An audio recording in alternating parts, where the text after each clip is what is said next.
आइए हम लोग अब पढ़ते हैं क्लास 12 के बच्चों के साथ। और क्लास 12 में चल रहा था पी ब्लॉक के तत्व। पी ब्लॉक में जो तत्व था nitrogen, phosphorus, arsenic, antimony, bismuth, है कि नहीं। वर्ग 15 के तत्वों का अध्ययन कर रहे थे।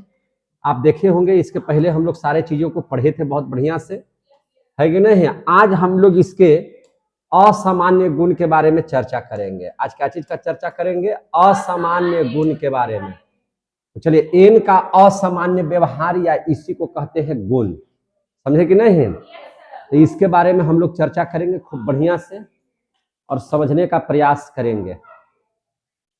तो एन जो है, माने एन का मतलब हो गया नाइट्रोजन का असामान्य व्यवहार, या इसी को क्या बोलेंगे? गुण बोलेंगे। तो देखिए, ध्यान से समझिएगा और समझते चलिएगा। जैसे देखिए, क्या समझना है इसमें? नाइट्रोजन जो है, नाइट्रोजन अपने समूह के अन्य तत्वों के साथ, नाइट्रोजन जो है अपने समूह के जो अन्य तत्वों के साथ क्या करता है? तो अन्य तत्वों से गुणों में जो गुण होता है उसका, नाइट्रोजन के जितने भी हैं उनका, उसमें भिन्नता दिखाता है। अन्य तत्वों में जैसे नाइट्रोजन के साथ बहुत सारा है ना, जैसे नाइट्रोजन है, फास्फोरस, आर्सेनिक, एंटीमनी है, बिस्मथ है, सब है ना। तो नाइट्रोजन अपने समूह के अन्य तत्वों के गुणों में भिन्नता दिखाता है, जिसे हम, जिसके निम्नलिखित कारण है, वो वाला बंद कर दीजिए, है ना। सेकंड, जिसके क्या है? निम्नलिखित कारण है। तो इस बात को कौन कौन से कारण है इसके बारे में समझेंगे। क्या समझेंगे? तो नाइट्रोजन जो है, नाइट्रोजन अपने समूह के, अपने समूह के, अपने समूह के अन्य तत्वों से, अन्य तत्वों से, अन्य तत्वों से, है ना, गुणों में भिन्नता दिखाता है। गुणों में भिन्नता दिखाता है।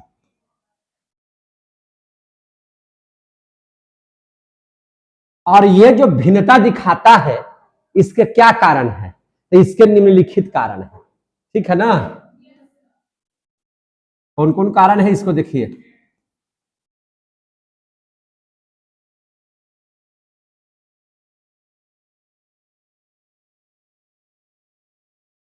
ये जो गुणों में भिन्नता दिखाता है, इसके कई कारण हैं। पहला कारण क्या है? देखिए ध्यान से,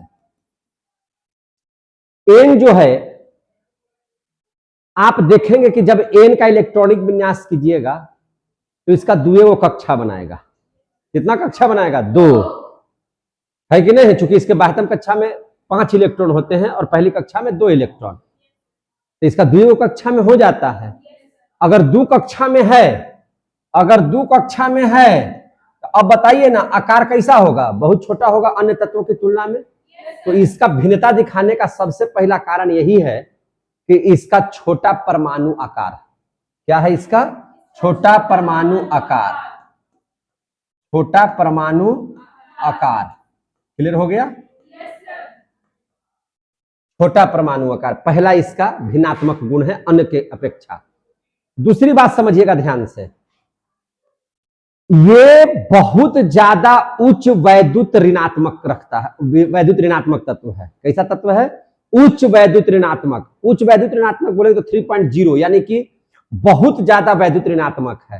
तो आप कहिएगा कि सर बहुत ज्यादा वैद्युत ऋणात्मक है तो बहुत ज्यादा क्रियाशील होगा, तो नहीं। ये भी वो खासियतें है कि ज्यादा, जैसे हम लोग अभी कल पढ़े होंगे, आप लोग को इसके पिछले क्लास में पढ़ाए होंगे, है ना, कि कोई तत्व या माने कोई धातु क्रियाशील है या अक्रियाशील है, इसके पीछे क्या रीजन है? जो ज्यादा से ज्यादा इलेक्ट्रॉन का ग्रहण करेगा या त्याग करेगा। जब बहुत ज्यादा त्याग माने विद्युत ऋणात्मक है, यानी कि बहुत ज्यादा इलेक्ट्रॉन का त्याग कर सकता है।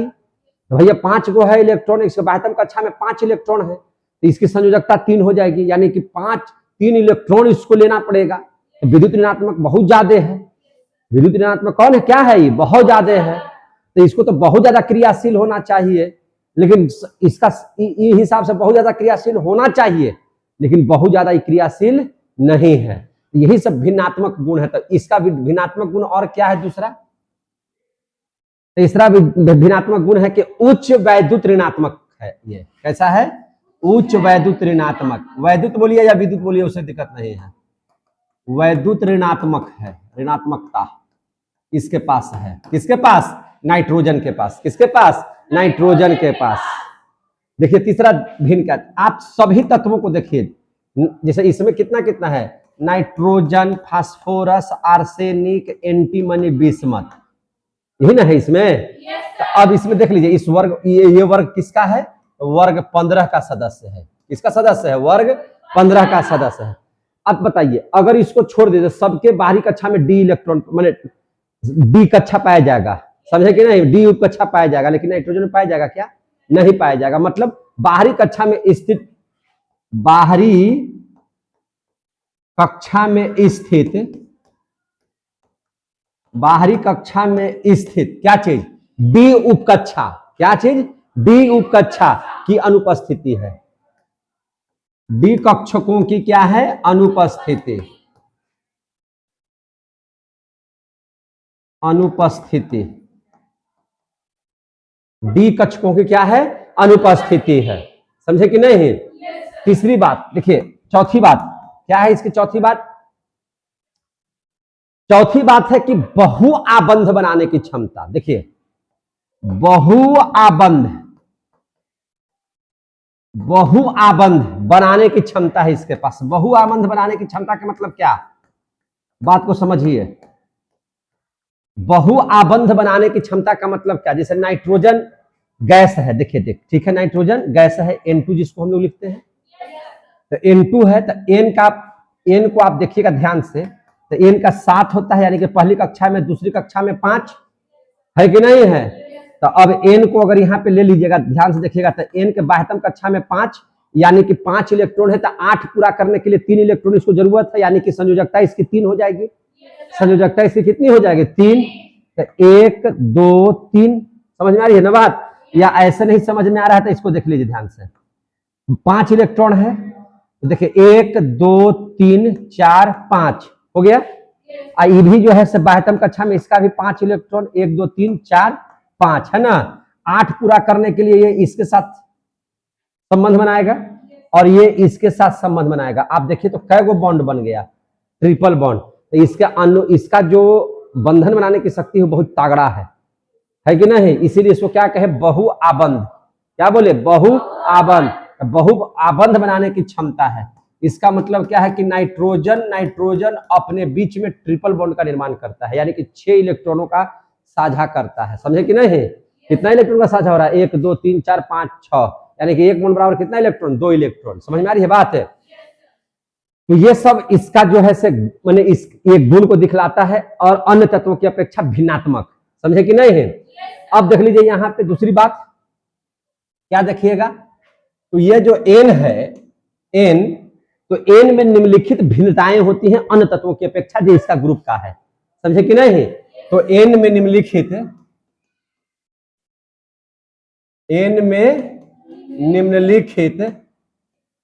ना, N में निम्नलिखित भिन्नताएं होती हैं। निम्नलिखित भिन्नताएं होती है, भिन्नताएं होती हैं। समझ में आ गई बात? है N में निम्नलिखित भिन्नताएं होती हैं। क्या क्या भिन्नताएं होती हैं? देखिए समझिए बात को। पहला भिन्नता आपको हम दिखा रहे हैं आपके सामने। आप इन सारे तत्वों को देखिए, नाइट्रोजन है, फास्फोरस है, आर्सेनिक है, एंटीमनी है, बिस्मथ है, ठीक है ना? इन सारे तत्वों को आप ध्यान से देखिएगा। नाइट्रोजन को छोड़ दीजिए तो सबके सब लगभग क्या है? ठोस है। नाइट्रोजन इसमें ऐसा है जो क्या है? गैस है। ये भिन्नात्मक गुण हुआ कि नहीं हुआ? नाइट्रोजन क्या है? एक गैस है, सीधा सी बात है। नाइट्रोजन एक क्या है? गैस है। आप देखिए सभी ग्रुप के तत्वों को, तो नाइट्रोजन इसमें क्या नजर आएगा? गैस है, जबकि वर्ग के अन्य तत्व क्या है? ठोस है। ये सब याद रखिए बात को। जबकि वर्ग के अन्य तत्व क्या है? ठोस है। अन्य तत्व ठोस है। कोई दिक्कत है तो बोल दीजिए। अन्य तत्व क्या हो जाते हैं, ठोस है। ये गुण है ना अलग से। दूसरी बात समझ लीजिए, दूसरी बात क्या है, दूसरी बात समझिए ध्यान से। एन जो है द्विपरमाणुक है। एन क्या है, द्विपरमाणुक है, जबकि अन्य जो तत्व हैं वो चतुष्परमाणुक होते हैं। कैसे होते हैं, चतुष्परमाणुक। अब द्विपरमाणुक का मतलब क्या है, आप जहां देखिएगा N2, क्या देखिएगा N2, लेकिन आप इसके अलावा देखिएगा P4, AS4, SB4, देखते हैं कि नहीं देखते हैं, समझ में आ रही है बात ना। तो N क्या है, द्विपरमाणुक। ये क्या है, द्विपरमाणुक। N क्या है, द्विपरमाणुक। द्विपरमाणुक अणु है, यानी कि अणु है, ऐसे लिख दे तो कोई दिक्कत है, अणु है। जबकि जबकि वर्ग के अन्य तत्व कैसे हैं, चतुष्परमाणुक है। जबकि वर्ग के अन्य तत्व क्या है, चतुष्परमाणुक है।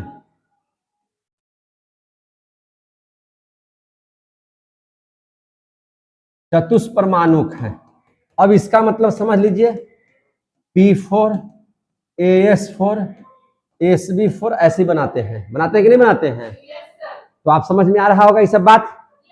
अब देख लीजिए अगला अगला इसका भिन्नात्मक क्या है, भिन्न क्या है, अन्य तत्वों की अपेक्षा ये भिन्न कैसे है। आप देखिए ध्यान से, इसको समझ रहे हैं। ये भैया ये प्योर अधातु है। क्या है, प्योर अधातु है। ये इसको मान के चलिए उपधातु है, ये तो एकदम प्योरे धातु है। तो अलग हो गया कि नहीं हो गया, है कि नहीं। नाइट्रोजन सिर्फ एक ऐसा है इसमें जो अधातु है, बाकी ये क्या है, उपधातु जैसा काम करते हैं, और ये क्या है, प्योर धातु है। समझ में आ रही बात। तो इस सबसे अलग हो गया कि नहीं हो गया। तो ये क्या है, अधातु। तो लिख देंगे इसमें क्या चीज, कि पूरे वर्ग में केवल एन जो है, एन ही अधातु है। पूरे वर्ग में केवल एन ही क्या है, चूंकि गैसे है, सबसे पहली बात यही है कि सब क्या है, गैस है। तो पूरे वर्ग में केवल एन ही क्या है, अधातु है। अब इससे समझ में आ गया होगा कि बाकी सब अधातु नहीं है, बाकी सब अधातु नहीं है। ये तीनों उपधातु हो गया और ये क्या हो गया, धातु हो गया। क्लियर हो रहा है तो बोलिएगा। अब चौथा इसका भिन्नात्मक गुण देख लेते हैं, या भिन्नता देख लेते हैं अन्य तत्वों की अपेक्षा। चौथा क्या है, आप देखिएगा, अभी बॉन्ड वाला बताए थे, अभी हम ट्रिपल बॉन्ड बनाए थे ना, तो वो हाइड्रोजन बंध बनाता है पूरे वर्ग में केवल नाइट्रोजन। क्या बनाता है, पूरे वर्ग में केवल नाइट्रोजन ही है जो क्या बनाता है, हाइड्रोजन बॉन्ड बनाता है। समझे कि नहीं। तो हाइड्रोजन बॉन्ड बनाता है, तो लिख देंगे इसमें यही बात। क्या लिखेंगे, क्या लिखेंगे बताइए जरा सा, कि पूरे वर्ग के तत्वों में, क्या कहां पे लिखेंगे, पूरे वर्ग के तत्वों में, पूरे वर्ग के तत्वों में, पूरे क्या भूरे भूरे कर रहे हैं बताइए, कोई दिक्कत है तो बोल दीजिए, खड़ा होकर बोलिए ना, खड़ा होकर बोलिए ना जरा, क्या कोई दिक्कत है क्या। तो जब हम इधर घूम रहे हैं तो क्या है, भूरे भूरे कर रही है। पूरे वर्ग के तत्वों में केवल एन ही क्या है, पूरे वर्ग के तत्वों में केवल एन जो है हाइड्रोजन बॉन्ड बनाता है। एन हाइड्रोजन बॉन्ड बनाता है। क्लियर हो गया, हाइड्रोजन बॉन्ड बनाता है। पूरे वर्ग के तत्वों में सिर्फ हाइड्रोजन बॉन्ड यही बनाता है। अब देख लीजिए अगला इसका भिन्नात्मक। तो अगला भिन्नात्मक क्या है, तो आपको हम इसके पहले वाले क्लास में पढ़ाए थे कि नाइट्रोजन ही है जो ऑक्साइड से 5 प्रकार के यौगिक का निर्माण करते हैं। 5 प्रकार के यौगिक का निर्माण करते हैं, यानी कि ऑक्साइड बोले तो यह नाइट्रोजन वो ऑक्सीजन से अभिक्रिया करके 5 तरह के ऑक्साइड प्राप्त करते हैं। पढ़ाए थे ना इसको। तो इस बात को ही लिख दीजिए, बाकी कोई नहीं, बाकी सब कोई नहीं, सिर्फ नाइट्रोजन। तो ये भिन्नात्मक हुआ कि नहीं। तो यही बता रहे कि केवल है ना, केवल कौन, तो केवल नाइट्रोजन ही, केवल कौन, नाइट्रोजन ही पांच प्रकार के क्या बनाते हैं, ऑक्साइड बनाते हैं। कितना प्रकार के ऑक्साइड बनाते हैं, 5 प्रकार के ऑक्साइड बनाते हैं। अब देख लीजिए यहां पे 5 प्रकार के ऑक्साइड बनाते हैं। बहुत इंपॉर्टेंट बात है अगला में, देखिएगा ध्यान से। क्या है अगला बात में ध्यान से देखने के लिए, आप देख लीजिए नाइट्रोजन जब हैलाइड से अभिक्रिया करता है तो हैलाइड से अभिक्रिया करेगा, यानी कि आयोडाइड से, क्लोरीन से, फ्लोराइड से, फ्लोरीन से अभिक्रिया करेगा। तो अगर फ्लोरीन से अभिक्रिया किया तो नाइट्रोजन ट्राइफ्लोराइड बना देगा, यानी कि NF3 बनाएगा। क्या बना देगा, NF3। और उसको छोड़ दीजिए, उसको अगर NF3 को क्या कर दीजिए आप, छोड़ दीजिए, तो आपको ये बात पता होना चाहिए कि नाइट्रोजन के शेष सभी हैलाइड जो हैं वह क्या है, तो अस्थाई है। वह क्या है, अस्थाई है। साथ ही विस्फोटक होता है। क्या होता है, विस्फोटक होता है। किसको छोड़ करके, अभी तो बोले किसको छोड़ करके, NF3 को छोड़ करके। ध्यान तो यहां है नहीं, ध्यान तो है दूसरा जगह। अभी हम क्या बोले कि NF3 हैलाइड मीन्स क्या चीज, जैसे क्लोरीन से भी क्रिया करेगा तो क्लोराइड, फ्लोरीन से भी क्रिया करेगा तो फ्लोराइड, ब्रोमीन से भी क्रिया करेगा तो ब्रोमाइड, आयोडीन से भी क्रिया करेगा तो आयोडाइड। ये सब क्या कहलाते हैं, ये सब क्या कहलाते हैं, हैलाइड। क्या कहलाते हैं, हैलाइड।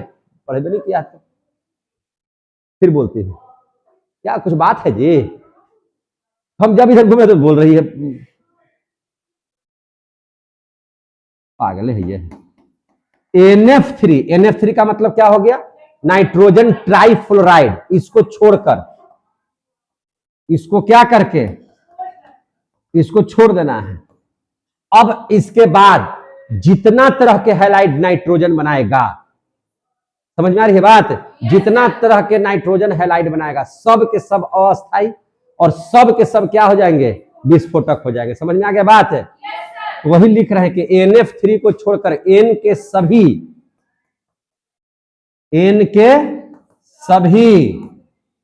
क्या चीज, तो सभी हैलाइड कैसे होते हैं, तो अस्थाई। कैसे होते हैं, अस्थाई एवं विस्फोटक होते हैं। तो अगर आपसे पूछा जाएगा, दे देगा ढेर सारा, इसमें कौन विस्फोटक नहीं है, तो क्या पर टिक लगाइएगा, NF3 यह विस्फोटक नहीं है। अच्छा एक चीज बताइए, बहुत इंपॉर्टेंट चीज है, क्या नाइट्रोजन जो है पेंटा हैलाइड बनाता है, भुला गए, फिर पढ़ाए हैं। नाइट्रोजन कभी भी पेंटा हैलाइड नहीं बनाता है, कभी नहीं सुने होंगे नाइट्रोजन पेंटा क्लोराइड या नाइट्रोजन पेंटाफ्लोराइड, नाम नहीं सुने होंगे। ये ट्राई में ही रहता है, जैसे कैसे नाइट्रोजन ट्राइफ्लोराइड, नाइट्रोजन ट्राइक्लोराइड, समझे कि नहीं। इसका कारण क्या है, तो नाइट्रोजन पेंटाहेलाइड है ना, नहीं बनाता है। बात समझिएगा, नाइट्रोजन पेंटाहेलाइड नहीं बनाता है। काहे नहीं बनाता है, समझिए, पेंटाहेलाइड नहीं बनाता है। अब देखिए पेंटाहेलाइड क्यों नहीं बनाता है, पढ़ाए भी थे, भूल गए आप लोग, भूल गए तो यहां पे सीखिए, जाने के बाद आप लोग पढ़िए घर पे।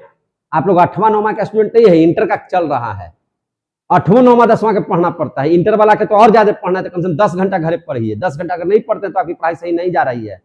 एक लाइन में आंसर जान लीजिए, हम बढ़िया सर पढ़ रहे हैं कि नहीं पढ़ रहे हैं, किससे क्या पूछना है, किसी से मत पूछिए, आप खुद जान लीजिए। अगर आपको 10 घंटा पढ़ने में कोचिंग ट्यूशन के अलावा मन लग रहा है तब आपकी पढ़ाई ठीक हो रही है। अगर आप घर पे 10 घंटा नहीं पढ़ पा रहे हैं तो आपको पढ़ाई में मन नहीं लग रहा है। एक लाइन में आंसर है, किसी से पूछने की जरूरत नहीं है। तो नाइट्रोजन जो है पेंटाहेलाइड नहीं बनाता है, काहे, तो पढ़ाए हैं, देखिए ध्यान से, देखिए ध्यान से, यहां पे हम बता रहे हैं नाइट्रोजन का परमाणु संख्या कितना होता है, 7, यानी कि पहली कक्षा में 1s2, दूसरी कक्षा में 2s2 और 2p3। अब यहां पे देखिएगा ध्यान से, 2s2p3 को ध्यान से देखिए। यहां पे आप जब 1 में एक क्यूब कक्षा है जिसका नाम है 1s, दूसरा में 2 गो कक्षा होता है 2s और 2p होता है कि नहीं।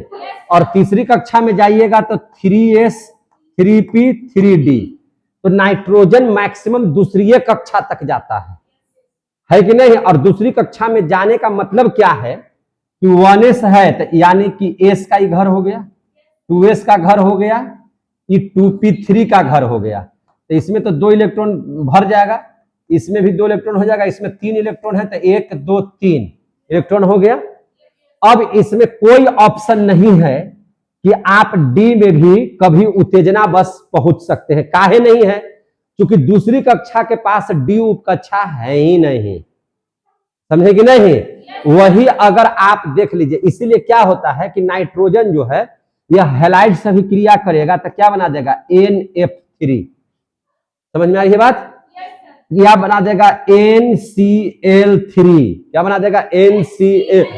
आप कभी नहीं देखे होंगे कि यह बना रहा है NCl5, नहीं, या NF5 कभी नहीं बना सकता। क्यों नहीं बना सकता है? क्योंकि इसके पास डी जो उप कक्षा है वह अनुपस्थित है। हम आपको लिखवाए हैं इसके पहले वाला में, हम लोग लिखवाए हैं पहलका में, देखिए यहाँ पीछे चले जाइए अगर, तो अगर इसका तीसरा पॉइंट देख रही कि बाहरी कक्षा में स्थित डी कक्षकों की अनुपस्थिति है, इसके पास डी कक्षा उप कक्षा है ये नहीं है। जैसे होता क्या है, डी उप कक्षा रहेगा तो होगा क्या चीज, तो थोड़ा सा इसको मिटाते हैं इधर समझाने के लिए, ठीक है ना। डी उप कक्षा रहेगा तो क्या होगा, देखिए अब आप ले लीजिए, किसकी बात कर लीजिए आप, फास्फोरस की बात कर लीजिए। किसकी बात कर लीजिए? फास्फोरस का। तो पी फास्फोरस की अगर चर्चा कीजिएगा तो फास्फोरस का होता है 15, कितना होता है 15, तो 1s2 2s2 2p6 3s2 3p, यहां पे देखिए 6 2 8 2 10 2 12, 12 और 3 15, 12 और 3 15। हम इसको ऐसे भी तो लिख सकते हैं 3d0, लिख सकते हैं कि नहीं लिख सकते हैं। अब यहाँ पे 3d0 सर क्यों लिख दिए, तो अब इसको समझने की जरूरत है। काहे समझने की जरूरत है, तो देखिए अब यहां से समझिए, यहां तक तो समझ गए, यहां से समझिए 3s2 है तो यहां 3s के लिए हम बना दिए ऐसे 3,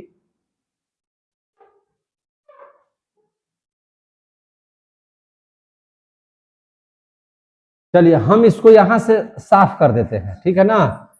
और यहां पे ध्यान से देखिए, जब हम फास्फोरस का इलेक्ट्रॉनिक विन्यास करते हैं तो फास्फोरस का इलेक्ट्रॉनिक विन्यास करेगा तो P15 है, यानी कि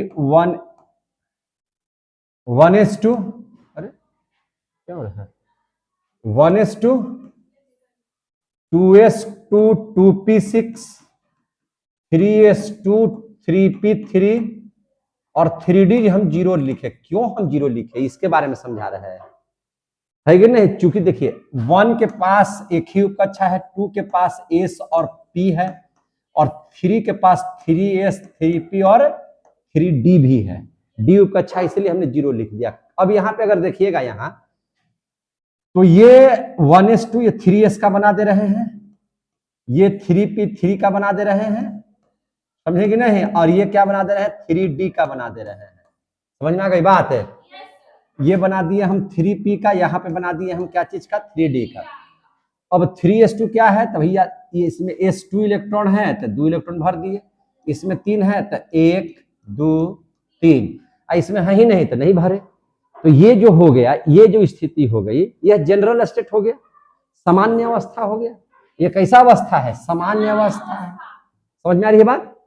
लेकिन एक्साइटेड अवस्था में, एक्साइटेड का मतलब होता है उत्तेजित अवस्था में, किस अवस्था में, उत्तेजित अवस्था में।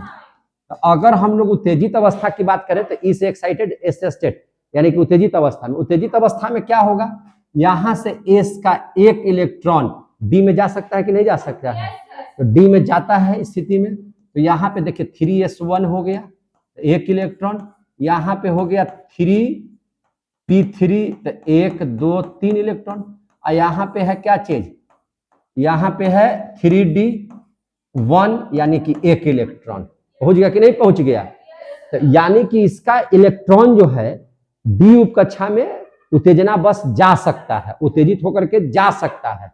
तो डी में जैसे ही जाएगा तो डी के पास है 5, डी के पास कितना बॉक्स है 5, तो यह 5 संयोजकता भी रख सकता है, क्या रख सकता है 5 संयोजकता रख सकता है। इसीलिए P जो है PCl3 भी बनाता है इस हिसाब से, और PCl5 भी बनाता है। पढ़ाए थे कि नहीं पढ़ाए थे पहले? फिर आज पढ़ाना पड़ गया। समझ में आ गई बात है? लेकिन क्या NCl5 या NF5 सही है? नहीं है सही। समझ में आ गया बात? तो इसीलिए लिखो कि N कभी भी पेंटाहेलाइड नहीं बनाता है। N कभी भी पेंटाहेलाइड नहीं बनाता है। समझ में आ गया बात कि नहीं समझ में आ गया? अब देख लीजिए, अब एक और इंपॉर्टेंट चीज को समझिए। साथ हम लोग पॉइंट पढ़ लिए, 8वां पॉइंट पढ़ेंगे। क्या पॉइंट पढ़ेंगे? 8वां पॉइंट क्या पढ़ेंगे? ये सब समझने वाला चीज है ना? ये सब नहीं समझेगा तो दिक्कत हो जाएगा। 8वां पॉइंट क्या है से समझ लीजिए। 8वां पॉइंट यह पॉइंट है कि आप देखिए ध्यान से, हम लोग जानते हैं कि नाइट्रोजन की 3 संयोजकता है। काहे 3 संयोजकता है? तो देखिए, नाइट्रोजन की 7 होता है परमाणु संख्या, पहली कक्षा में 2, दूसरी कक्षा में 5। और 5 का मतलब क्या है? तो हम आपको पढ़ाए हैं कि किसी की बाह्यतम कक्षा में अगर 5 इलेक्ट्रॉन है तो यह 3 इलेक्ट्रॉन का ग्रहण करेगा। क्यों? अष्टक को पूरा करने के लिए। तो यह 3 इलेक्ट्रॉन किसी से लेगा, ले रहा है तभी ना ऋणात्मक है ये, तो ये लेगा। तो यानी कि इसका कितना संयोजकता हो जाता है? 3। लेकिन आपको याद होना चाहिए या जानकारी लेना चाहिए कि नाइट्रोजन अधिकतम 4 संयोजकता दिखाता है। कितना संयोजकता दिखाता है? 4 संयोजकता। नाइट्रोजन का होता है 3 संयोजकता। कितना होता है? 3। लेकिन नाइट्रोजन अधिकतम कितना संयोजकता दिखाता है? तो अधिकतम 4 संयोजकता दिखाता है। अभी बुझाइए नहीं रहा कि सर 4 संयोजकता कैसे दिखाएगा? जब 3 ही होता है तो 4 संयोजकता कैसे दिखाएगा? तो नाइट्रोजन जो है अधिकतम 4 संयोजकता दिखाता है। इस बात को समझ लीजिए। जैसे देखिए, आप कभी देखे हैं NH4 को? तो NH4 उसमें क्यों लगा है? NH4 क्यों लगा है? जैसे NH4 को आप देखें ध्यान से, तो NH4 में 4 क्यों लगा? जब संयोजकता 3 ही है इसका, तो है कि नहीं? तब कारण समझिए, क्या कारण है? देखिए ध्यान से, अमोनिया के बारे में समझिए। तो अमोनिया आप जब भी लिखिएगा तो क्या लिखते हैं? NH4+। इस पर आयन दिया हुआ रहता है। क्या दिया हुआ रहता है? आयन। आयन क्यों है? तो देखिए, N का तो मान के चलिए कि संयोजकता है कितना? 3। यानी कि इसके पास है कितना इलेक्ट्रॉन है? 5 इलेक्ट्रॉन है। कितना इलेक्ट्रॉन है? 5। तो देखिए ध्यान से, हम इसको समझा रहे हैं, समझिए। N के पास है 5 इलेक्ट्रॉन। N के पास कितना इलेक्ट्रॉन है? 5। 1 2 3 4 5। हाइड्रोजन जो यहाँ पे 4 लिखा हुआ है, तो इसमें 3 हाइड्रोजन कितना है? 1। देखिए, इसका भी इलेक्ट्रॉन होगा 1 को, बाह्यतम कक्षा में 1 इलेक्ट्रॉन होगा, इसके भी बाह्यतम कक्षा में 1 इलेक्ट्रॉन होगा। और एक जो हाइड्रोजन है इसके पास कोई इलेक्ट्रॉन नहीं है। इस हाइड्रोजन के पास इलेक्ट्रॉन नहीं है। यह अपने इलेक्ट्रॉन को, अरे हाइड्रोजन के बाह्यतम कक्षा में कितना इलेक्ट्रॉन होता है? 1।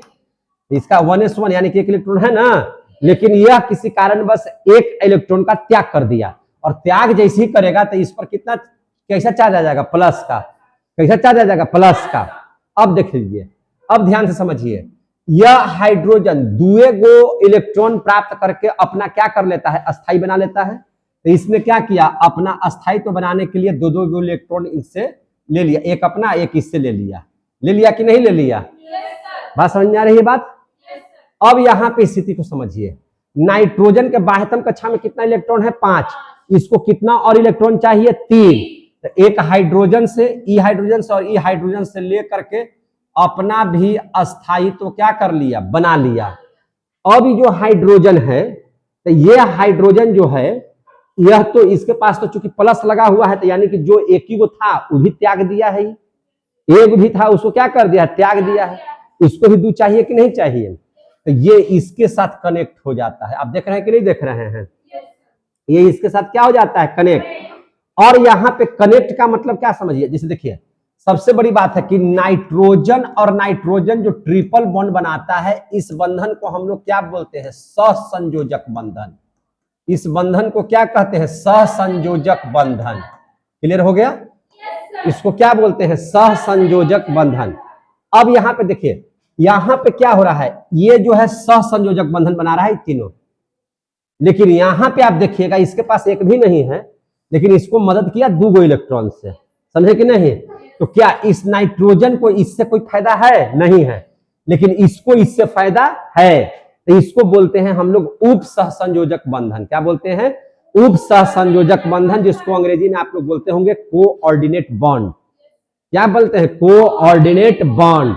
तो एन अधिकतम, नाइट्रोजन अधिकतम 4 संयोजकता कब रखता है? जब वह कोऑर्डिनेट बंधन बनाता है तब। समझ में आ गई बात? अब यहां इसको अगर फ्रेश कीजिएगा तो अब देखिए, तो hydrogen nitrogen, hydrogen nitrogen, hydrogen है ना, ले यहां भी क्या हो जाएगा? हाइड्रोजन हो जाएगा। होगा कि नहीं होगा?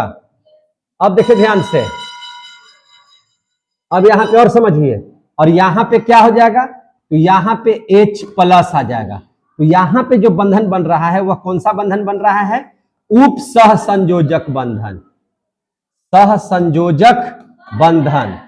समझ में आ रही है बात? और यहां पे क्या बन रहा है? ये सब में क्या बन रहा है? संयोजक, सहसंयोजक बंधन। क्या बन रहा है? सहसंयोजक बंधन। समझ में आ रहा है बात ना? तो यहां पे कितना संयोजकता इस दर्शा रहा है? 4। तो नाइट्रोजन अधिकतम कितना संयोजकता दिखाता है? 4। यही बात को हमने लिखा है एक लाइन के, लेकिन समझना है ज्यादा। क्लियर हो गया? तो यहां तक आप लोग पढ़ लिया, और ये बात तो आप लोग जानते ही हैं। क्या जानते हैं? नौमा भिन्न देख लिए, नौमा जो है इसकी भिन्नताएं देखिए। ये बात आप जानते हैं कि नाइट्रोजन जो है, ऑक्सीकरण संख्या अगर पढ़ेंगे, नाइट्रोजन का सूत्र पढ़ेंगे तो NF3 सबको देखिएगा, तो यह जो है से क्या करता है? -3 से लेकर के +5, कहां तक? कहां तक? -3 से कहां तक? +5 तक सबसे अधिक ऑक्सीकरण संख्या या अवस्था प्रदर्शित करता है। समझे कि नहीं? -3 से कहां तक? +5 तक। कहां तक? +5 तक। यही पढ़ा दिए पहले। -3 से कहां तक? +5 तक सबसे अधिक ऑक्सीकरण, है ना? क्या चीज? ऑक्सीकरण, सबसे अधिक ऑक्सीकरण अवस्थाएं प्रदर्शित करता है। ऑक्सीकरण अवस्थाएं प्रदर्शित करता है।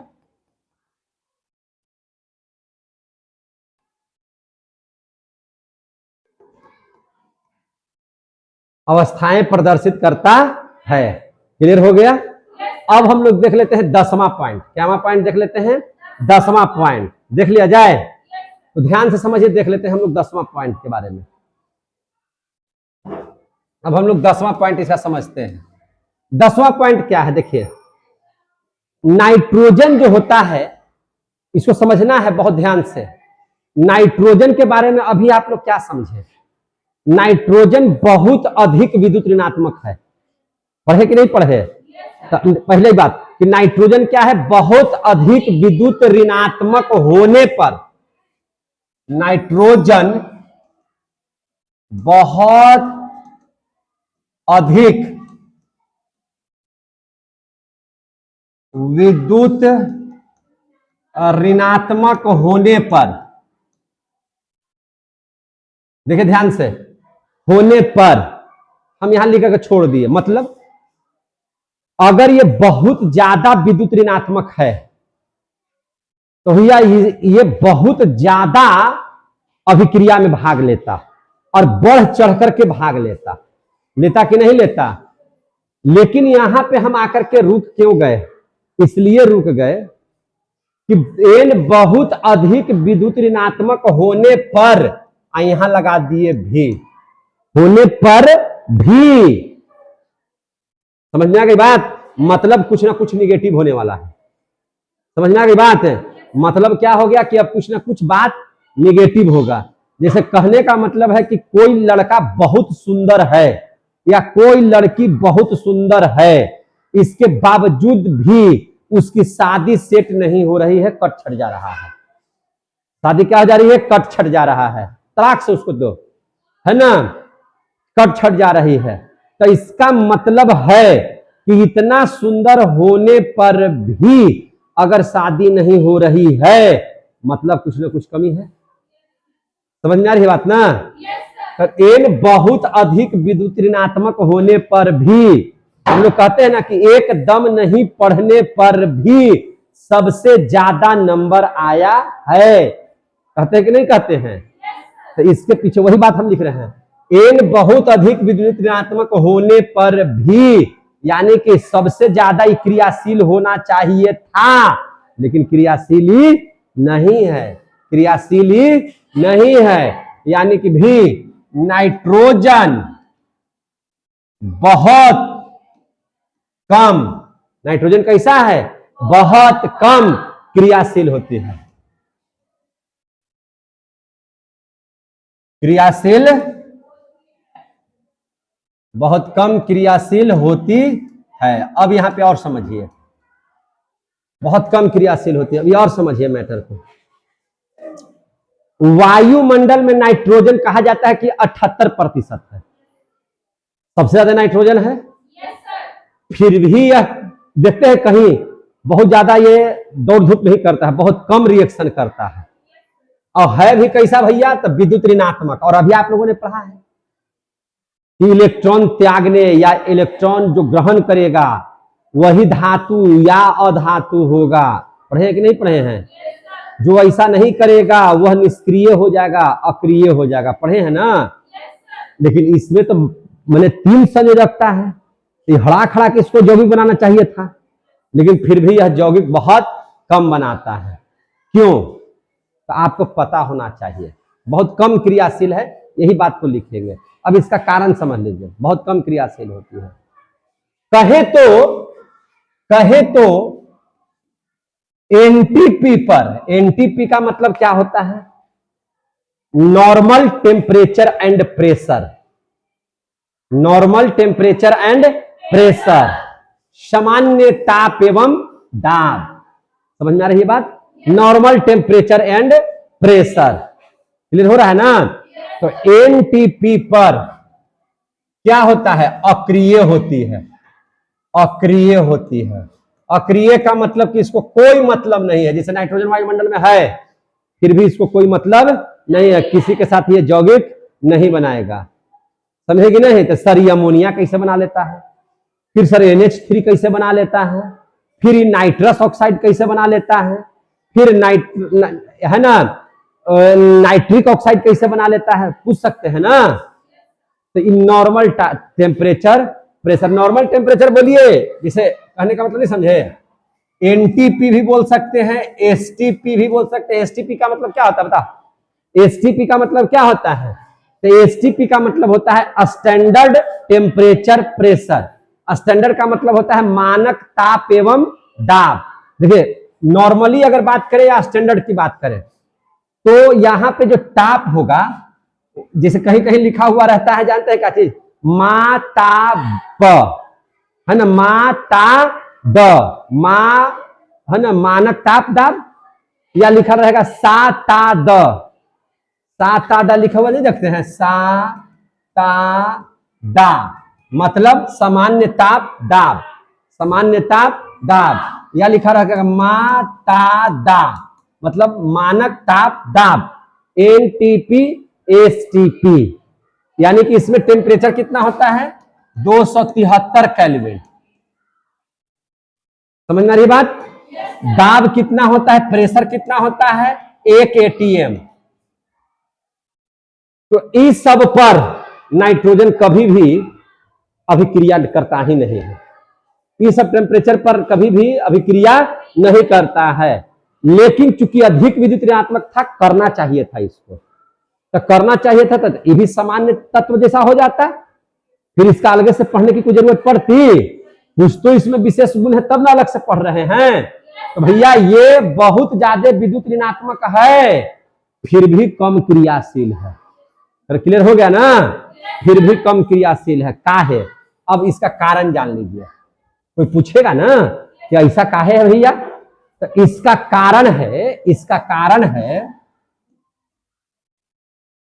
इसका कारण क्या है कि जो N2 है, क्या है? N2 है, उसमें पाए जाने वाला जो त्रिबंध है, N2 में पाया जाने वाला त्रिबंध, त्रिबंध बोले तो मतलब क्या चीज? N और N के बीच में ट्रिपल बॉन्ड, ये इतना ना एक दूसरे को पकड़े रहता है, नाइट्रोजन इतना न कस के जकड़े रहता है कि 6 गो इलेक्ट्रॉन को तोड़ना बहुत मुश्किल है। एकदम ठीक बीचे बीच इसका इलेक्ट्रॉन ऐसे रहेगा, समझिएगा ध्यान से, समझे कि नहीं, एकदम बीचे बीच एकदम बराबर बराबर दोनों को खींचले रहेगा, न ज्यादा न कम, एकदम कस के जकड़ल रहेगा। तो अभी जकड़ल रहेगा तो किसी के पास जान ही नहीं देता है। अभिक्रिया कब करेगा? जब इसका इलेक्ट्रॉनवा टूटेगा तभी ना करेगा। इलेक्ट्रॉन टूटिए नहीं रहा है, नॉर्मल टेम्परेचर प्रेशर पर टूट ही नहीं रहा है, स्टैंडर्ड टेम्परेचर प्रेशर पर टूट ही नहीं रहा है, तो फिर क्रियाशील ही रहेगा? नहीं रहेगा। ये क्रियाशील होगा? नहीं होगा। तो इसका कारण क्या है? नाइट्रोजन में पाए जाने वाला त्रिबंध, त्रिबंध होता है। समझ में आ गया बात? त्रिबंध होता है। अब त्रिबंधवा क्या करता है ना, त्रिबंधवा जब होता है तो क्या होता है, तो इसका जो बंध ऊर्जा है, या इसी को कहते हैं तोड़ने की ऊर्जा, यानी कि वियोजन बंध ऊर्जा बहुत अधिक होता है। क्या होता है? बहुत अधिक होता है ना, होता है। जिसकी बंध बोलिए, या वियोजन, वियोजन बंध ऊर्जा, वियोजन बंध ऊर्जा बहुत अधिक होती है, बहुत अधिक होती है। समझ में आ गई बात है? इसी के वजह से वह किसी के साथ रिएक्शन नहीं कर पाता है। अब उन लोग कैसे बनाता है हम पढ़ाने जा रहे हैं। यहां तक समझ में आ गया तो बोलिएगा हमको, कोई दिक्कत है? अब देख लीजिए अगला टॉपिक जिसका नाम है, यहां तक हो गया। अगला टॉपिक है जिसका नाम है डाइनाइट्रोजन। क्या नाम है? डाइनाइट्रोजन। देखिए, आप डाइनाइट्रोजन बोलिए या नाइट्रोजन गैस बोलिए, एक के बात है।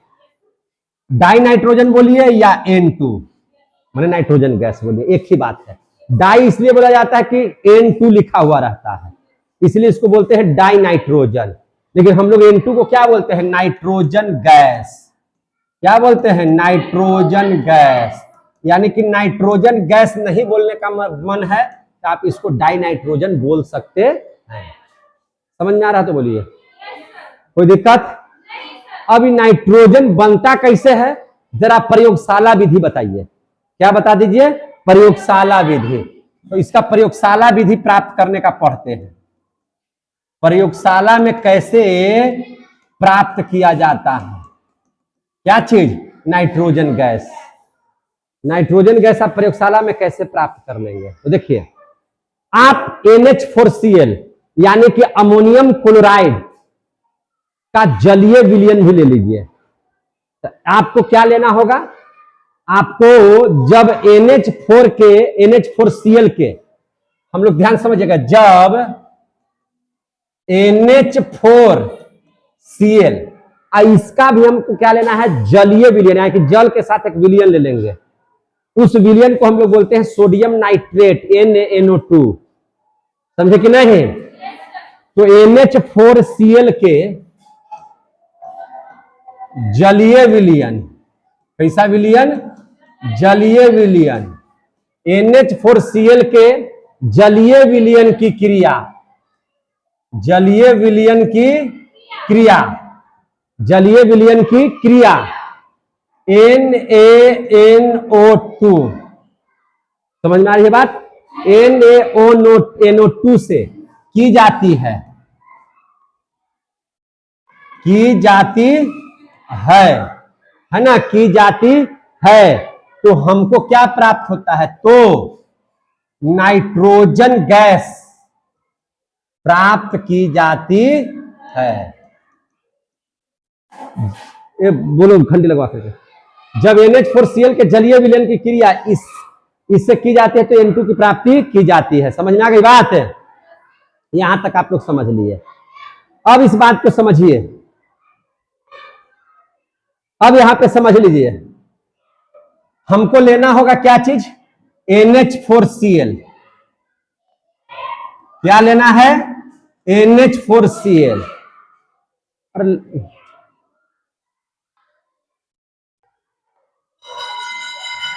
NH4Cl। हमको जलीय विलयन किसका लेना है? NaNO2 का। किसका लेना है? NaNO2 का।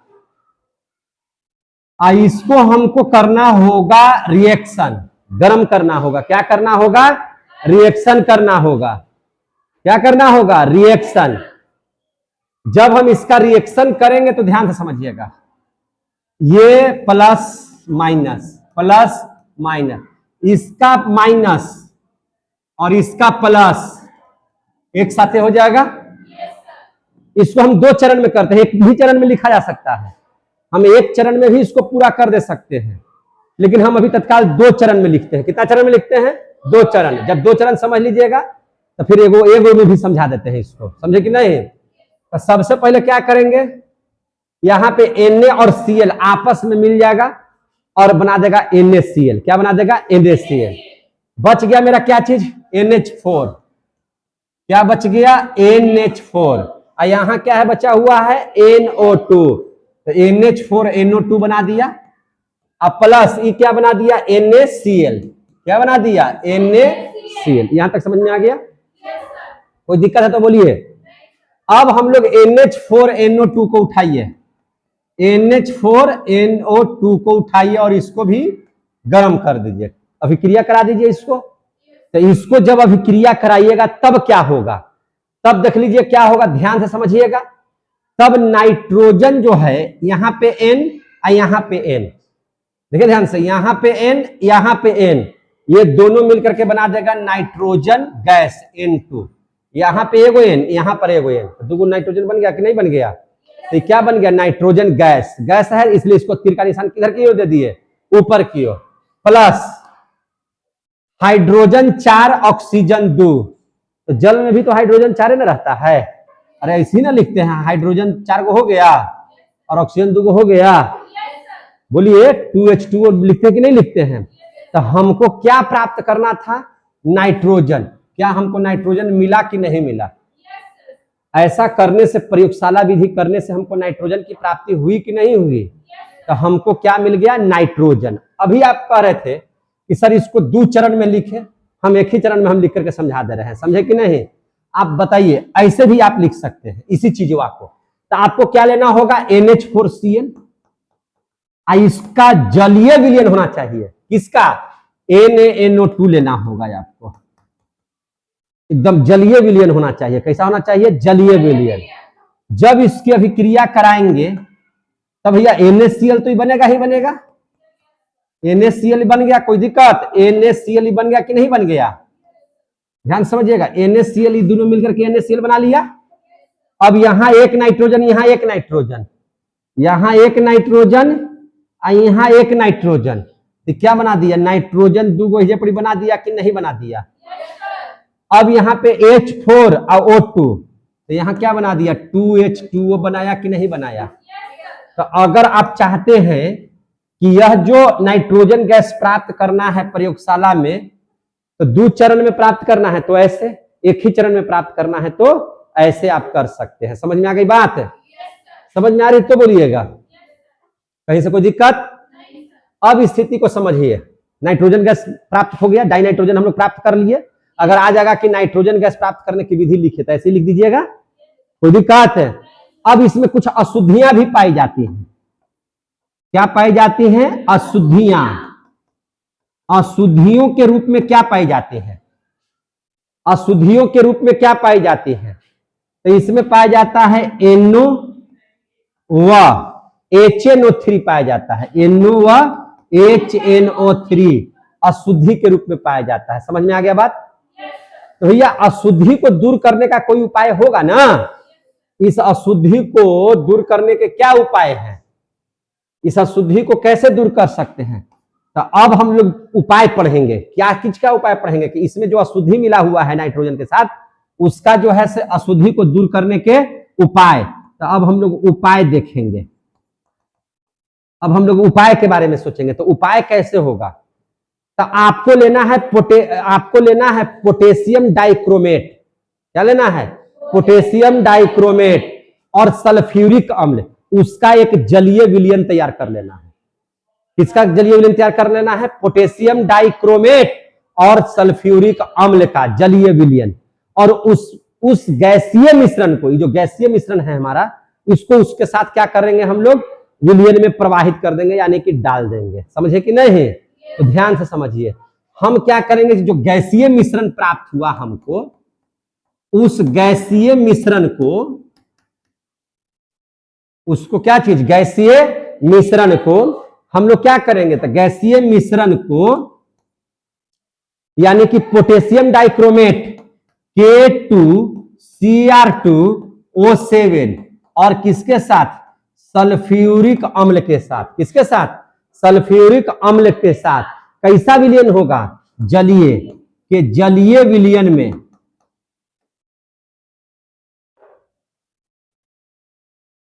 है ना, जलीय विलयन में से प्रवाहित करते हैं, प्रवाहित किया जाता है, प्रवाहित किया जाता है। समझ में आ रही है बात है? प्रवाहित किया जाता है। तो जब आप प्रवाहित कीजिएगा तब क्या होगा, तो देखिए ध्यान से समझिएगा। प्रवाहित कीजिएगा तो क्या होगा, तो प्रवाहित कीजिएगा तो शुद्ध नाइट्रोजन गैस की हमको प्राप्ति हो जाएगी। समझ में आ गई बात है? हमको शुद्ध नाइट्रोजन गैस की प्राप्ति हो जाएगी अगर आप ऐसे कर सकते हैं। और सर कोई विधि है नाइट्रोजन गैस प्राप्त करने के लिए, तो हाँ है। देखिए ध्यान से, हम यहां नोट लिखते हैं। क्या लिखते हैं? नोट। और कैसे नाइट्रोजन प्राप्त कर सकते हैं देखिएगा।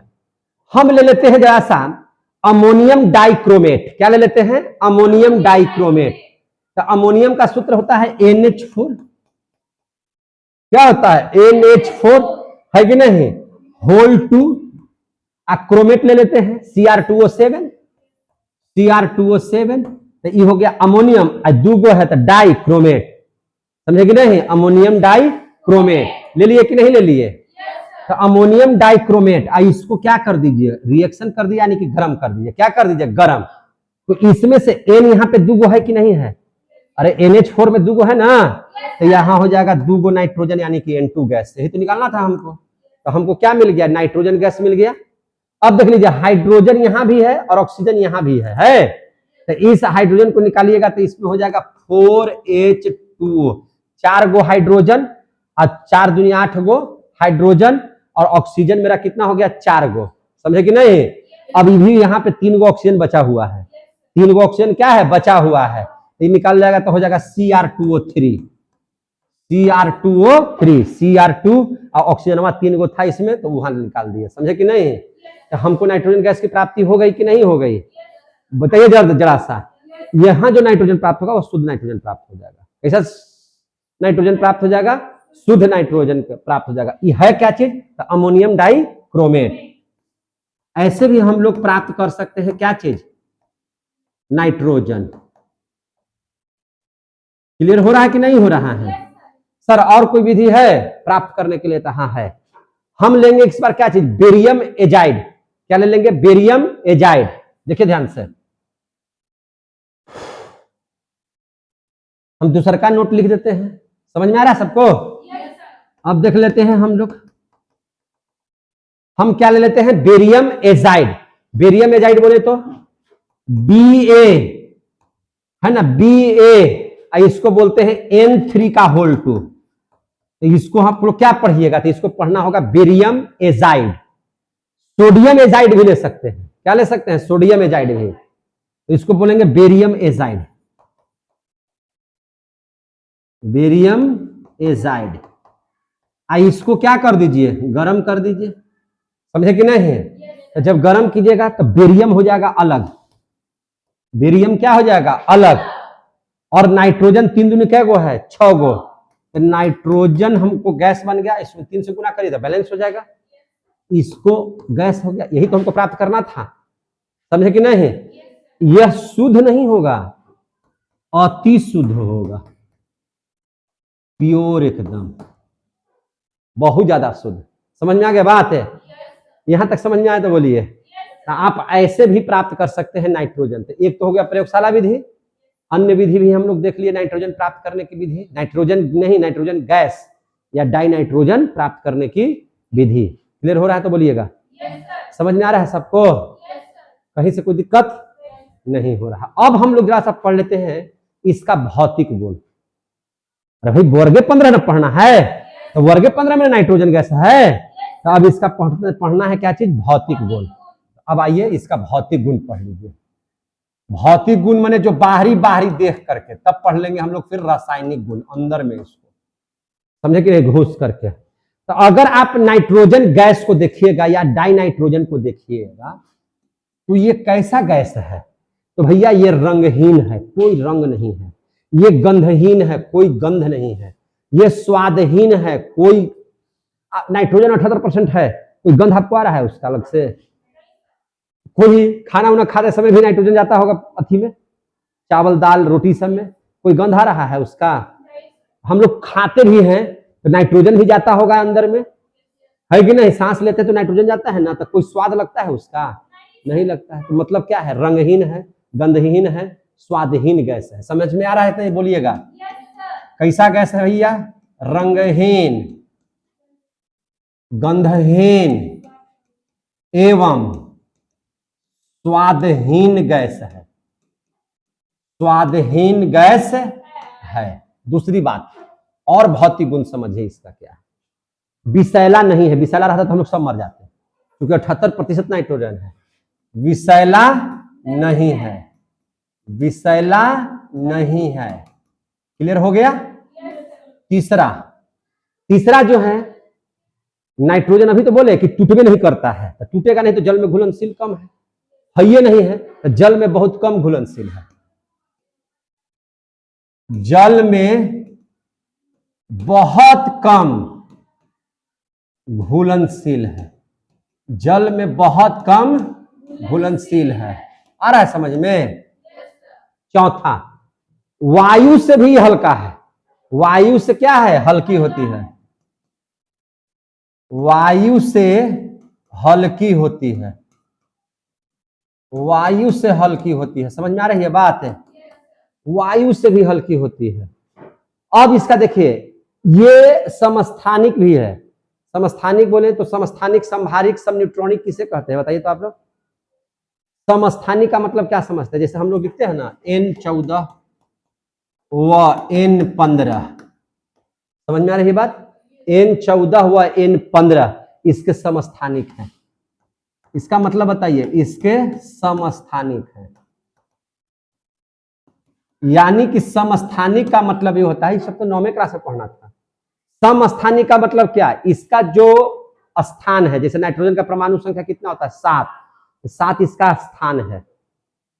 तो जब किसी भी तत्व का स्थान सेम हो, यानी कि परमाणु संख्या सेम हो, अब परमाणु भार अलग अलग हो, तो उसको बोलते हैं समस्थानिक।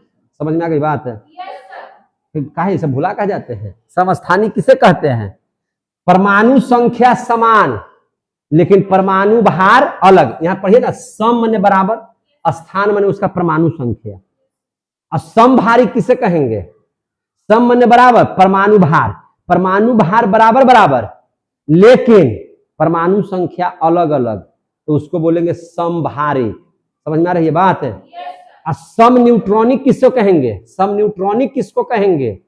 यानी कहने का मतलब है कि परमाणु संख्या भी अलग, परमाणु भार भी अलग, लेकिन न्यूट्रॉन की संख्या समान, तो उसको बोलेंगे क्या चीज? सम न्यूट्रॉनिक। क्लियर हो गया? उसको क्या बोलेंगे? सम न्यूट्रॉनिक। तो ये समस्थानिक भी माने नाइट्रोजन के पास माने इसे समस्थानिक भी होते हैं, N14 N15। समझ में आ गई बात कि नहीं आ गई? अरे किसी भी तत्व में जो ऊपर जो संख्या लिखी जाती है वह उसका परमाणु भार है, और जो नीचे संख्या लिखी जाती है वह उसका क्या कहलाता है? परमाणु संख्या कहलाता है। समझ में आ गया? परमाणु संख्या इज इक्वल टू इलेक्ट्रॉन की संख्या इज इक्वल टू प्रोटॉन की संख्या। समझ में आ रही है बात? चलिए, ये हो गया छठा। छठा इसका गुण हम लोग देख लेते हैं। हमने अभी तो बताया कि अगर सामान्य ताप की बात कीजिए, सामान्य दाब की बात कीजिए, नॉर्मल टेम्परेचर प्रेशर पर, यानी कि NTP पर, माता दाब पर, नहीं साता दाब पर, सामान्य ताप दाब पर, या माता दाब पर भी, माने मानक ताप दाब पर भी यह क्या होता है? निष्क्रिय होती है। समझ में आ गई बात? यह क्या होती है? निष्क्रिय। सामान्य ताप व दाब, नॉर्मल टेम्परेचर प्रेशर, समझे कि नहीं? खत्म होने जा रहा है। क्या होता है दाब पर? निष्क्रिय होता है, निष्क्रिय होता है। क्लियर हो गया कि नहीं हो गया? 6 गो गुण इसका पढ़ लिए, भौतिक गुण। अब इसका हम लोग रासायनिक गुण देख लेते हैं। क्या देख लेते हैं? रासायनिक गुण। ध्यान से समझिएगा, रासायनिक गुण, रासायनिक गुण समझ लीजिएगा। हाइड्रोजन से क्रिया करेगा, हाइड्रोजन से क्रिया। तो हाइड्रोजन से क्रिया कैसे करता है? हैबर विधि से, या हाबर विधि भी कहीं लिखा रहता है, 10वें 9वां में पढ़े होंगे इसको भी, है कि नहीं? हैबर विधि होता क्या है? अब देखिए ध्यान से, N2 जो है किसके साथ अभिक्रिया कर रहा है?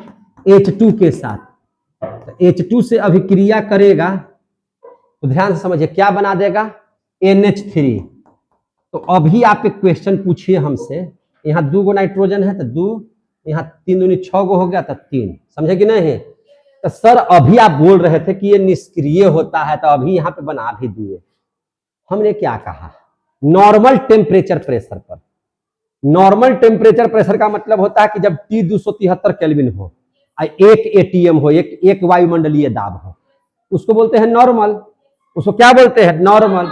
लेकिन यहाँ नॉर्मल नहीं लेना होगा आपको, 1 ATM से काम चलने वाला नहीं है। यहां पर सबसे पहले एक उत्प्रेरक Fe या मॉलिब्डेनम चाहिए, और दूसरी बात 273 केल्विन हम नहीं ले रहे हैं, बहुत ज्यादा तापमान ले रहे हैं, 773 केल्विन। अब बताइए टेम्परेचर कितना? नॉर्मल टेम्परेचर तो 273 केल्विन बताए थे, और यहाँ कितना हो गया? 773 केल्विन। एक वायुमंडलीय दाब हम उसमें बोले थे, और यहाँ पे वायुमंडलीय दाब हम ले रहे हैं 200। हम लोग भी तो नॉर्मल 1 ATM पर ही तो हम लोग हैं, समझे कि नहीं? और हम यहाँ दाब कितना ले रहे हैं? 200 ATM। अब सोचिए भयंकर हम लोग टेम्परेचर और भयंकर हम लोग वायुमंडलीय दाब किए कि नहीं किए? तो अभी क्या बनाया है? अमोनिया बनाया है। क्या बनाया है? अमोनिया। समझ में आ रही है बात? तब ये NH3 बनाया है, ऐसे नहीं बनाया है। और इसमें से जो ऊर्जा निकल रहा डेल्टा H एंथैल्पी, हम पढ़े हैं ना, यह कितना किलो जूल प्रति मोल हो जाएगा? तो याद रखिएगा -46.1, -46.1 किलो जूल प्रति मोल। क्लियर हो गया कि नहीं होगा? ये याद रखने का चीज है। समझ में आ रही है बात? अब यहाँ पे आपको दिमागे काम नहीं करे सर। पहले आपको बताया सर अक्रिय होता है, निष्क्रिय होता है। निष्क्रिय होता है, लेकिन आप देखिए ना कि टेम्परेचर और ATM कितना लिए हैं, सही नॉर्मल है क्या? इसको नॉर्मल बोलिएगा क्या? नहीं बोल सकते हैं। NH3 ही क्यों बना दिया? तो भैया नाइट्रोजन जो है हुआ है क्या चीज, देखिए यहाँ पे N+H में अभिक्रिया कराए हैं, तो N और H मिलकर के क्या बनाया है? NH3। हमने इतना क्यों दिया है? क्योंकि भैया नाइट्रोजन के पास जो इलेक्ट्रॉनवा है वो टूटे। नहीं पढ़ाए हैं अभी कि नाइट्रोजन को जो ट्रिपल बॉन्ड बनाया है यहाँ पे, इसको तोड़ना है। जब तक कि टूटेगा नहीं तो बनेगा कैसे? समझे कि नहीं? इसको तोड़े हैं हम लोग। तो हाइड्रोजनमा का तो होता है 1, इसका होता है 3, तो 3वां यहाँ घुस गया, H यहाँ घुस गया। समझ में आ गई बात? है यह अन्य क्या है नहीं बनाया? NH4 N2H है ना, N2H3 सब नहीं बनाया, या N3H नहीं बनाया। काहे नहीं बनाया? इसका यही रीजन है। समझ में आ रही बात? है इसका NH3 ही बनाने का नियम क्या है? यही है। समझे कि नहीं है? रिएक्शन करेगा लेकिन न NTP पर न HTP पर। समझे कि नहीं है? उसके लिए इसको तोड़ने के लिए काहे इतना टेम्परेचर देना पड़ रहा है या वायुमंडलीय दाब बढ़ाना पड़ रहा है? क्योंकि नाइट्रोजन के बीच में जो इलेक्ट्रॉनवा है उसको तोड़ना होगा, तो इसके लिए बहुत ज्यादा ताप बढ़ाना होगा, बहुत ज्यादा वायुमंडलीय दाब बढ़ाना होगा। समझ में आ गई बात? अब दूसरा गुण, रासायनिक गुण अब पढ़ेंगे। दूसरा ऑक्सीजन से क्रिया। किससे क्रिया करवा रहे हैं? ऑक्सीजन से। क्लियर हो रहा है कि नहीं हो रहा है? तो ऑक्सीजन से क्रिया करवाएंगे तो देखिए यहाँ पे N2 + O2। N2 तो जल्दी रिएक्शन करेगा नहीं, तो टेम्परेचर बढ़ा दीजिए। तो टेम्परेचर बढ़ाइए अभी 2000 केल्विन। कितना केल्विन कीजिए? 2000 केल्विन। समझे कि नहीं? आप देख रहे हैं कि टेम्परेचर ज्यादा है कि नहीं है, तब जाकर के टूट रहा है, तब बनाएगा नाइट्रिक ऑक्साइड NO, है ना। इसको क्या बोलते हैं? Nitric oxide. तब ये यौगिक का निर्माण कर रहा है, समान दाब पर नहीं करता है। समझे कि नहीं? तो इसको बोलते हैं क्या चीज? Nitric oxide. क्लियर हो रहा है कि नहीं हो रहा है? अब धातु से अभिक्रिया देख लीजिए। धातु बोले तो कोई धातु,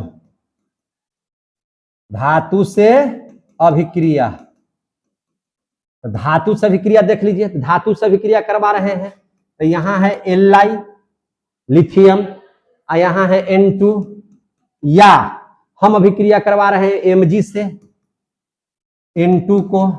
समझ में आ रही है बात? तो अभिक्रिया जब करवा रहे हैं तो क्या बना देगा ये? क्या बना देगा ये? अभिक्रिया करवाएंगे तो क्या बना देगा? तो नाइट्रोजन का 3, लिथियम का 1, बैथम का 6 में, तो ये हो जाएगा, बना